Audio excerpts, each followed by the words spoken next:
Hello everyone and welcome to another PTFS Wiki News episode. I'm your host, That One Unoriginal. In this episode, we'll be looking at the latest March 9th, 2024 update to the experience that introduced 2 new aircraft, 1 new feature alongside other changes. To begin, the Antonov AN-22 has been added to the experience. Earlier last month, Orange12345 held a poll on the Pilot Training Club Discord server asking users which turboprop aircraft they'd like to see get introduced into the game. Alongside another aircraft that we will mention in a bit, the Antonov AN-22 won the vote. For those unaware of the aircraft, the Antonov AN-22 is a heavy military transport aircraft designed by the Antonov Design Bureau in the Soviet Union. Powered by 4 turboprop engines, the design was the first wide-body transport aircraft and remains the world's largest turboprop-powered aircraft to date. The AN-22 first appeared publicly outside the Soviet Union at the 1965 Paris Air Show.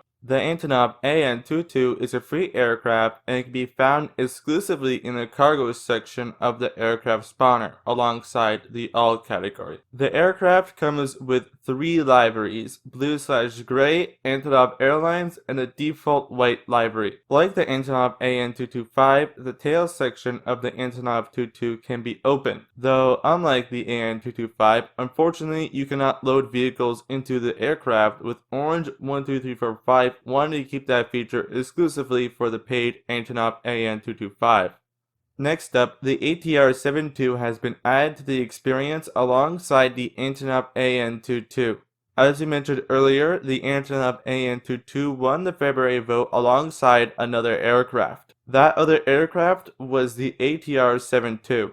The ATR-72 is a twin-engine turboprop short-haul regional airliner developed and produced in France and Italy by aircraft manufacturer ATR. The ATR-72 is a free aircraft and can be found in the airliners and cargo sections alongside the all category. The airliner variant comes with 14 liveries: Aer Lingus, Air France, American Airlines, Delta, Yeti Airlines, British Airways, Flybe, Iberia, KLM, LOT, Lufthansa, Air New Zealand, Scandinavian Airlines, and the default blank livery. Meanwhile, the cargo variant comes with an additional 3 liveries: FedEx, DHL, and the default blank livery. Apart from new aircraft, a highly requested feature has finally been implemented into PTFS. That feature is the aerial refueling feature. Previously, the only way to refuel aircraft was either to go to one of the fuel areas located at an airport or have a refueling truck drive next to your aircraft. As you can tell, both of these ultimately require the user to be on the ground to use them. Well, now with the selection of tanker aircraft, you can now refuel certain modern military aircraft with the air refueling feature. To use the air refueling feature, you'll first need a tanker, which are aircraft that can refuel others. The introduction of this feature comes with the addition of a new category called tanker. You'll need to go here to find them, or through the all category. As of now, there are only 3 aircraft in the tankers category: the A330 MRTT, the KC-767, and the KC-130J. The former 2 aircraft are free, while the KC-130J requires the C-130 pass. Some additional requirements to use the air refueling feature are: both aircraft need to be at an altitude of 200 feet or higher, both aircraft need to be at relatively the same speeds and approximately close to each other. If you're flying the tanker aircraft, you will need to also extend the boom or drag before being able to refuel others. If you want to see which of the 2 the tanker has, you can check the controls and see which ones are listed. Anyways, here's a quick snippet of the feature and how it looks like if you do everything correctly. So we're going roughly the right speed here, but we just need to get a little closer. And then once we get within the correct proximity, you'll see that fuel will start to increase. Let's keep closing this gap here. Slow down now. So you can see we're now gaining fuel here. Obviously, due to Roblox limitations, we can't be exactly in line with the boom, but you can get relatively close. Like so. And it's the same procedure for if you're refueling with the drogues. Just get within a close proximity, be more than 200 feet off the ground for the tanker to deploy the boom or drogues, and then you can for fuel like this.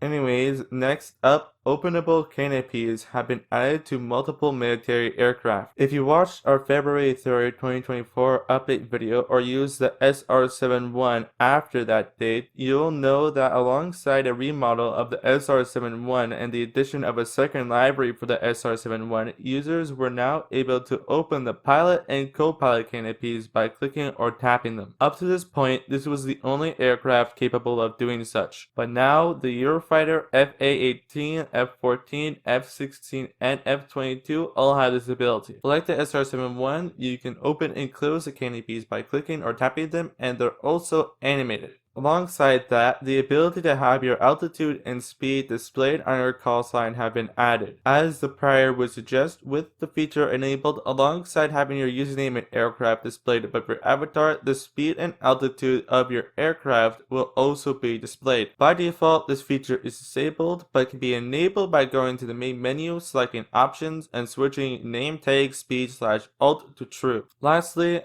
normally, I only briefly mention bug fixes, but for those playing on PTFS Mobile, you may have noticed that recently the buttons to use FreeCam have been obstructed by the Roblox menu. This is because the FreeCam button position was based on an older design of the Roblox interface, and recently Roblox changed that and the new one takes up more space on the top right of the screen than the old one did. Now, this issue should be resolved. Apart from that, the C-130 engine sound has been updated, the Antonov AN-225 cockpit windows have been updated, and the 767 turning has been fixed. Well, that is the March 9th PTFS changelog. If you enjoyed this episode, press the like button and share it with others that you think would find it interesting. If you like the content that PTFS Wiki News publishes, press the subscribe button and notification bell to be notified of whenever PTFS Wiki News releases a new episode. If you want to see more of PTFS Wiki News, we have social channels on X, formerly Twitter, Threads, Instagram, and now Blue Sky, alongside the official PTFS Wiki Discord server. PTFS Wiki News is controlled by the PTFS Wiki, an online community-led and community-maintained encyclopedia for the pilot training flight simulator Roblox experience. If you want to learn more about the PTFS experience or want to help contribute to the wiki, you can find it at https://ptfs.fandom.com or by clicking the link in the description below. Our social links can also be found in the description below.